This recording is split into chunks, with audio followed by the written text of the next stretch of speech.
नमस्कार, अमर उजाला.com पर आपका स्वागत है। आपके साथ मैं हूं आदर्श झा। देखिए, अमर उजाला की टीम सत्ता के संग्राम का रथ लेकर दिल्ली के हर विधानसभा में पहुंच रही है और दिल्ली में सियासी सरगर्मी अब अपने चरम पर है। चुनाव बहुत दूर है नहीं, हर पार्टी अपना जोर लगा रही है और इस वक्त मेरे साथ मौजूद है प्रवेश रतन जी और हम इस वक्त मौजूद है पटेल नगर विधानसभा में। देखिए, यहाँ पर भी चुनाव बड़ा दिलचस्प है। बहुत स्वागत है आपका प्रवेश रतन जी। सबसे पहले तो मैं समझना चाहूंगा, ये अल्टा पल्टी लोग कह रहे हो गई इस बार यहाँ पर, राजकुमार आनंद जी उधर चले गए, आप इधर चले गए, ये क्या कहानी है? देखिए, वो जो कहानी थी वो तय थी और मेरा लक्ष्य एक ही था कि पटेल नगर के अंदर काम करना है और अरविंद केजरीवाल जी ने मुझे मौका दिया और उनका मैं धन्यवाद देना चाहूँगा कि उन्होंने मुझे आशीर्वाद के रूप में यही चीज़ कही कि जो पटेल नगर में जो पिछले 5 साल में काम नहीं किया राजकुमार आनंद जी ने, वो काम की जिम्मेदारी सारी मेरी है और वो मेरा लक्ष्य है और महत्वपूर्ण मुद्दे मेरे 2-3 मुद्दे हैं यहाँ के, जिन मुद्दों पर मुझे बहुत ज़्यादा काम करना है यहाँ पर। देखिए, पिछली बार का जब चुनाव था आपका, उस वक्त जो मुद्दे थे और इस बार का जो चुनाव है, तो मुद्दे तो बदल गए आपके साथ। कैसे बदल गए मुद्दे? तब भी यही था कि जनता की पार्टी के आइडियोलॉजी के हिसाब से पार्टी की आइडियोलॉजी देखिए डिपेंड करता है कि आप किसके लिए अपना जीवन जीना चाहते हो। मेरा जो जीवन है वो जनता के लिए, एक सेवक के रूप में। अब रास्ता कोई भी हो, सफर तय करना है तो सफर तय करना है, तो अरविंद जी ने मुझे मौका ही इसीलिए दिया कि आप वहां पे जाके एक अच्छा काम करिए, क्षेत्र के विकास करिए, जो पिछले 5 साल में बर्बाद किया गया है राजकुमार आनंद जी द्वारा क्षेत्र को। आप देख ही रहे होंगे, कोई भी कहीं पे भी काम नजर नहीं आ रहा होगा आपको।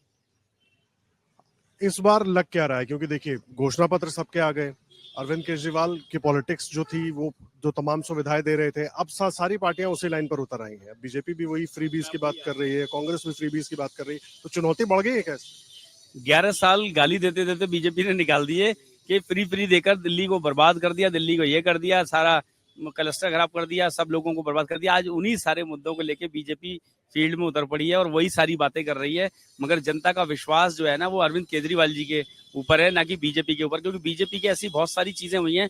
अम्बेडकर जी वाला मामला बहुत बड़ा इशू बना है यहाँ पर, मनमोहन सिंह जी वाला बहुत बड़ा इशू बना है, विदुड़ी जो उनके बड़े नेता है, उन्होंने जो अपशब्द बोला उसको लेके बड़ा इशू बना हुआ है। तो ये सारे, और फिर जो भी सिख वाला मामला किया, आपको पता ही होगा, सिख समाज और पंजाबियों को लेके जो उन्होंने गलत चीज अभी बोली है, ये बीजेपी अपने आप खुद को यहाँ के डैमेज पे डैमेज होती जा रही है और जनता बहुत समझदार है, जनता एक एक चीज को बारीकी से समझती है। आप ये बताइए, ये सारी कम्युनिटियां नाराज हैं, आपको वोट देगा कौन? कौन देगा वोट? बड़ी बात आप कह रहे हैं, लेकिन देखिए, जिस अभी आप जहां पर भाषण दे रहे थे कुछ देर पहले, आप तमाम लोगों को बता रहे थे कि पिछले साल में यहाँ पर काम नहीं हुआ और ये पूरा इलाका हो, ये ठीक है, ये सदर बाजार विधानसभा में चला जाता है, आनंद पर्वत का इलाका, लेकिन उधर भी दोनों ही जगह मैं पहले भी घुमा हूँ, 10 साल पहले भी चुनाव मैंने यहाँ पर कवर किया, लेकिन परिस्थिति 10 साल पहले भी नहीं बदली और अभी भी नहीं बदली और वहाँ के लोगों की जिंदगी वैसे ही है। सरकारें बदल गई, पार्टियां बदल गई, लेकिन उनकी स्थिति वैसी ही रहेगी। देखिए, उनको मौका किस लिए दिया गया था? मौका इसीलिए दिया गया था कि आप जाइए, क्षेत्र के अंदर काम करिए, मगर वो अपना ही काम करते रहे। आप देख लीजिएगा, पुराना नॉमिनेशन चेक करिएगा और अभी का देख लीजिएगा, वो कितना सीआर का डिफरेंस आया है। और उन्होंने जो मेन रोड पे आप शादीपुर से लेके देखिएगा, कितने कॉटेज, बंगले, होटल खरीदे हैं। तो ये सारी चीजें करी क्या है? इतना फर्क कैसे आ सकता है किसी के नॉमिनेशन में? तो वो उन्होंने सारा जो दिमाग था, किसी को भी, मैं हमेशा बोलता हूँ, किसी भी एक व्यक्ति को किसी एक फील्ड को चुनना है तो वो एक ही काम करे, ना कि 10-10 फील्ड चुने, और जिसके बाद 10-10 काम होंगे, वो जनता का काम, मतलब 24 घंटे 7 दिन आपको जनता के बीच में रहना पड़ेगा। ये एमएलए की गद्दी ये नहीं है कि आप अपनी बिजनेस की गद्दी पे बैठ के आप एमएलए का काम संभालेंगे, नहीं। एमएलए की गद्दी का मतलब है कि आप सुबह 6 बजे से लेकर रात के 12 बजे तक आपको जनता के बीच में रहना है। लोगों ने मुझे बताया, लोग कहते हैं कि उन्हें ना कोई किसी की शादी में जाने का इंटरेस्ट था, ना किसी की गमी में जाने का इंटरेस्ट था, उनको कोई भी इंटरेस्ट कभी रहा ही नहीं किसी चीज में। हाँ, एक ही चीज था, माला पहनने का बहुत शौक है, तो इसलिए राजनीति में आते हैं, माला पहनने। कांग्रेस कुछ लग रहा है चुनौती है? कांग्रेस से लड़ रही है किस? तो आप लोग साथ मिलकर लड़ रहे थे, मजबूती थी, या आप एक तो अलग हो गए, लेकिन क्या लग रहा है कि मजबूत? कृष्णा तीरथ जी लास्ट टाइम भी लड़ी थी, आपको याद हो, और लास्ट टाइम भी 3000 के समथिंग वोट लेकर आई थी, और बीजेपी से जब लड़ी थी तो 2000 के समथिंग उनका अपना खुद का वोट जुड़ा था। क्या कुछ भी है ही नहीं, वो तो मतलब बीजेपी की बी टीम समझ लीजिएगा, वो बीजेपी के लिए लड़ रही है बस।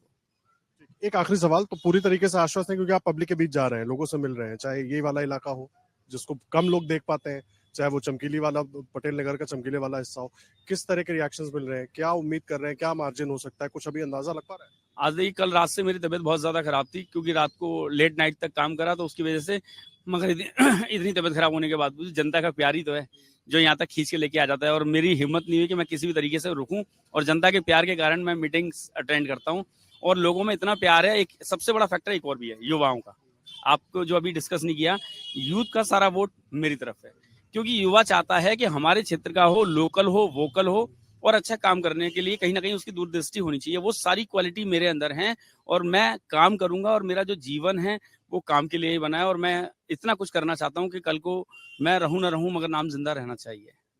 शुभकामनाएं हैं, चुनाव आपका बेहतर हो।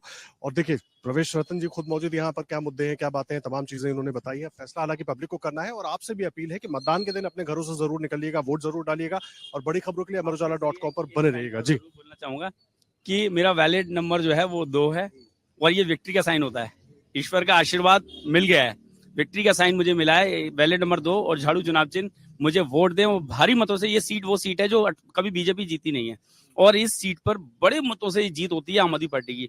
और इस बार हम इस मार्जिन को 50,000 कम से कम लेके जाएं और जनता का प्यार आपके माध्यम से मुझे और ज्यादा मिलना चाहिए। मैं बहुत काम करूंगा, बहुत काम करूंगा। धन्यवाद। देखिए, इन्होंने आश्वासन भी दिया है, फैसला आपको करना है, यहाँ की क्या स्थिति है उसको देखकर। और अमर उजाला पर लगातार बने रहेगा। धन्यवाद। अमर उजाला जीवांजलि के सारथी की मदद लें और महाकुंभ में स्नान जरूर करें।